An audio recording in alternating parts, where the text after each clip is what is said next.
Alors, bonjour, mon nom est Félix, puis aujourd'hui, je vais vous parler un peu de c'est quoi la vie d'être avoir un lézard. Fait que je vais parler de comment que moi j'ai installé. Premièrement, je vais commencer par parler c'est quoi le prix environ, c'est quoi les choses que tu as besoin. L'information sur le lézard, la santé, moi qu'est-ce que je pense, moi qu'est-ce que je fais, peut-être que vous avez des avis différents. Puis je vais montrer les variantes. Premièrement, il ne faut pas que tu prennes de quoi qui est compliqué au début. Parce que si tu commences avec, exemple, un tégout, ou je sais pas c'est quoi la traduction en français, mais ça prend tous les jours, c'est des souris. Pas nécessairement tout le monde va vouloir donner des souris gelées. C'est une grosse cage. Il y en a que c'est même pas de cage, ça se promène dans ta maison. Fait que je sais qu'il y en a que c'est moins qu'est-ce qu'ils veulent. Mais pour, mettons, qu'est-ce que je pense qui est un bon lézard de base, ça serait un gecko léopard ou gecko acugras africain. Le gecko acugras africain, c'est un lézard qui est relativement nerveux. Fait que c'est sûr que vous allez moins le voir. Il est beaucoup plus nocturne. Aussi, petit truc, regardez la santé s'il était avec d'autres animaux dans le magasin que vous l'avez acheté, puis que les animaux avaient des maladies, peut-être aller voir un vétérinaire pour lui demander si il pourrait juste regarder un peu, parce que moi, malheureusement, je l'ai su de la mauvaise façon. Mon gecko africain avec le gras serait mort d'un cancer, mais qui avait une bosse sur le côté de la bouche qui le permettait pas de manger. Mais il y avait un gecko dans sa cage qui en avait une bosse comme ça. Fait que mauvaise nouvelle. Mais sinon, je suis rentrée avec un gecko léopard. C'est super comment dire, c'est très passionnant de voir comment une créature de un maximum de 20 cm peut courir à des vitesses incroyables, puis attaquer des proies là, aussi gros que sa tête. C'est impressionnant. Fait que, moi, c'est pour ça que je recommande de commencer avec un gecko. Ça peut être gecko à queue grasse, gecko léopard. Sinon, un gecko que ça, peut-être qu'il y a beaucoup de monde qui vont aimer ça. Ça n'a pas besoin de criquet. C'est le gecko à crête. Mais le seul hic avec ça, c'est que c'est un lézard que tu peux pas prendre très souvent, vu que, sont comme le gecko africain, sont très nerveux. Ils sautent beaucoup, puis ils courent extrêmement vite. Je connais des gens qui ont perdu un lézard, puis qu'ils l'ont trouvé à côté de leur douche, qui était collé sur le mur. Parce que c'est c'est un lézard qui aime grimper puis qui aime l'humidité. Puis aussi le plus avec un gecko à un gecko à crête, c'est que ça n'a pas besoin de chaleur, fait que ça peut vivre dans des chaleurs tous les jours pour les humains. C'est juste l'humidité que ça c'est un peu la contrôle. Deuxième chose, c'est qu'est-ce que tu as besoin pour un lézard? Puis c'est quoi le prix? Qu'est-ce que tu as besoin pour un lézard? C'est une cage, pas une cage, un vivarium. Mais aussi, ça va dépendre, il faut que tu fasses tes recherches. Moi, je les ai faites pour mon premier lézard. Puis, tout ce qui est gecko à queue grasse africain, ça a besoin d'un. Quand c'est un gecko nouveau-naissant, ça prend minimum 10 gallons pour qu'il y ait de la place. Puis, quand c'est un adulte, il faut que ça prenne minimum 20 gallons. Fait que, moi, c'est pour ça que il était adulte, mon premier, fait que j'ai donné un vivarium de 20 gallons. Fait que si vous voyez juste ici, c'est un vivarium de 20 gallons qu'on va. On va refaire le tour après. T'as besoin, puis c'est ça. Après ça, t'as besoin d'une source de chaleur, parce que ça, c'est des animaux sans froid. Fait qu'ils sont obligés de se réchauffer pour être actifs. Fait qu'il y a beaucoup de, mettons, des skinks, des dragons barbus, beaucoup de sortes de reptiles Des serpents même, ils vont aller à la chaleur pour des périodes, ça peut être de 2 heures, ça peut être 5 heures. Mais comme moi, le mien, c'est 12 heures de temps. Fait que c'est sûr que tu le vois moins. Puis en plus, il aime les cavernes. Fait qu'il est souvent dans ses cachettes. Fait qu'il faut que tu prévois soit un tapis chauffant ou une lumière. Mais moi, j'ai un tapis chauffant, puis j'avais une lumière, mais c'était rendu trop chaud. Fait que j'ai enlevé la lumière, puis je suis rendue avec une lumière LED pour juste faire la lumière, parce qu'il n'y avait plus de lumière. Après ça, les cachettes. Il faut que tu prévois 2 cachettes. Les cachettes, ça dépend de la grosseur que tu prends, mais il y en a que ça peut varier de 7$ pour des petites cachettes. Mais quand tu veux des grosses cachettes pour genre des tortues terrestres, là, tu peux monter dans les environs de 60 à 50. Mais il y en a de toutes les grosseurs. Fait que tu peux avoir une cachette qui est cette grosse, tu peux avoir un peu plus gros, tu peux en avoir qui sont faites sur le long. Il y en a qui ont des fonds, comme moi j'en ai une pour l'humidité. Puis plusieurs autres sortes. Aussi, il faut que tu prévois un substrat ou un tapis. Moi, personnellement, je recommande le substrat parce que le tapis, c'est pas très réaliste. Puis c'est pas très stimulant pour l'animal parce que souvent, dans des animaleries, s'ils n'ont pas d'éleveur dans la région de l'espèce, ils vont les attraper en nature par des chasseurs. Puis les chasseurs, ils vont trouver, ça se peut qu'ils trouvent un nid, ben ils prennent les œufs puis ils mettent dans des incubateurs. Fait que, comme ça, eux, ils vivent pas vraiment dans la nature, mais comme il y en a que c'est soit des adultes ou des semi-adultes, puis eux, ils vivent la nature et sont habitués. Fait que c'est pour ça que je recommande un substrat, c'est plus stimulant pour l'animal. Aussi, il faut que tu prévois de l'eau et la nourriture. Fait que souvent, il faut que tu penses qu'un gecko comme ça va manger des grillons. Il y a certaines sortes de coquerelles. Ça va manger des vers de farine, des vers de soie.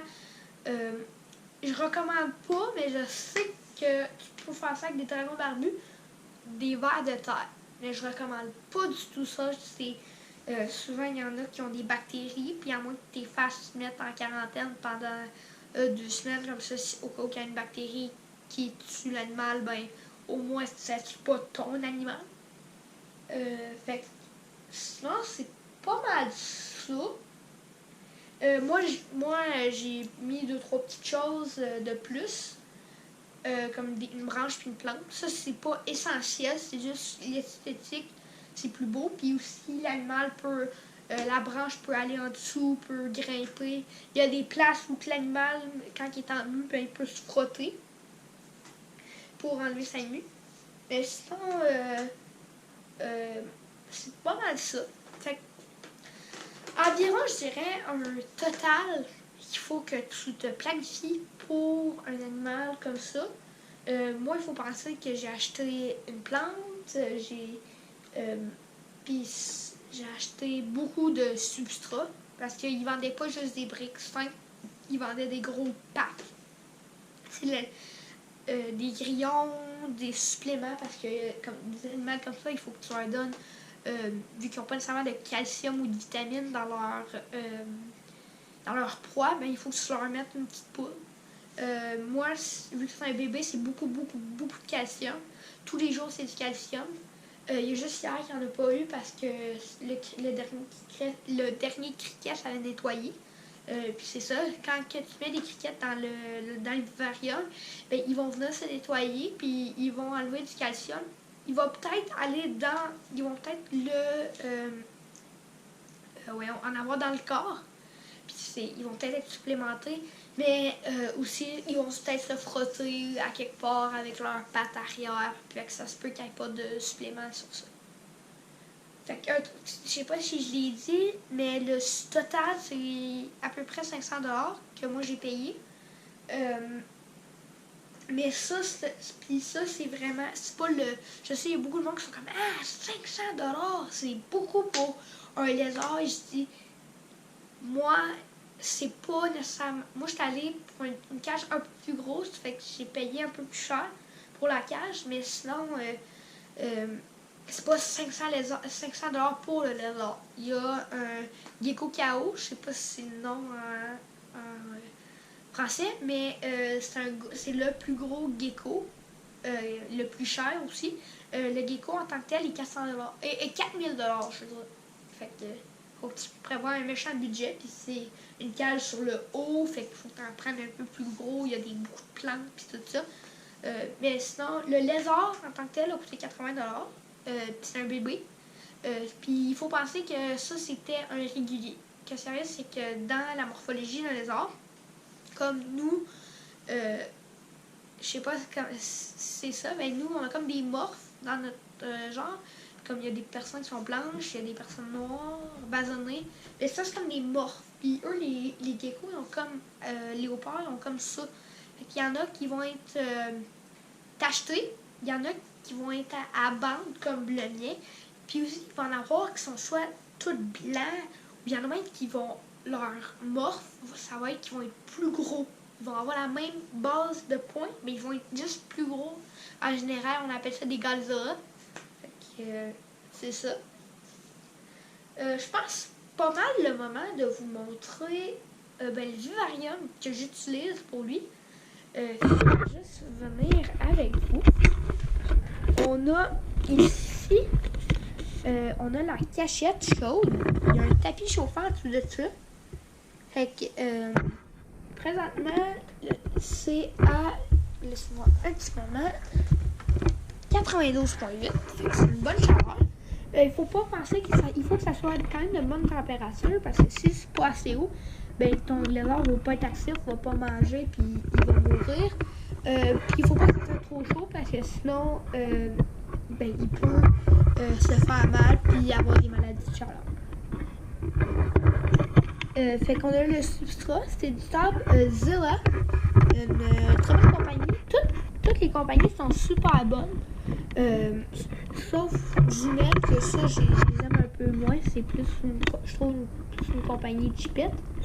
Mais c'est ça, on a le Sardilla, c'est comme à base de fibres de coco. Puis il y a beaucoup de contraintes. Il y a du monde qui disent que c'est mieux des tapis. Il y en a qui disent que c'est pas bon des tapis. Il y a du monde qui disent que c'est bon le sable. Il y en a qui disent que c'est pas bon le sable. Moi, je suis pas assez expérimentée pour savoir c'est quoi qui est mieux que l'autre. Mais je peux juste dire que ce sable-ci, à date, il a l'air de super bien aller. Mon lézard n'a pas l'air d'avoir d'impaction. Fait que c'est bon ça. C'est bon ça. Fait que je sais pas, il va peut-être être intéressé pour que je fasse la caméra. S'il vous plaît. Ça se peut que ça fasse un petit peu de couche. Je vais rentrer à l'intérieur pour vous montrer. Juste canter un peu.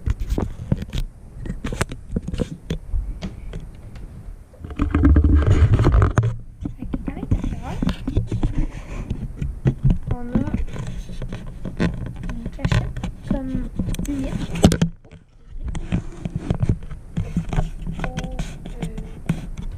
C'est ça qui va pour l'humidité. Puis il y a de la fibre de coco à l'intérieur. Fait que c'est ça, c'est là qu'il va pogner son humidité. Il y a sa branche. Là, il est à l'intérieur de cette cachette ici. Il va peut-être sortir, j'ai aucune idée. Mais c'est pas mal ça le résumé. Il y a un hydromètre juste ici. Un plat d'eau. Ici, nous avons un plat de verre. Le tapis chauffant est en dessous de cette cachette. Et on a la lumière qui est juste ici. J'espère que vous avez bien aimé cette vidéo. Si vous avez des choses à dire, juste à m'informer. Si vous pensez qu'il y aurait des idées que vous voudriez que je fasse, c'est sûr que là, je suis juste permis à un lézard. Quand que je vais en avoir d'autres, puis ça va être tout.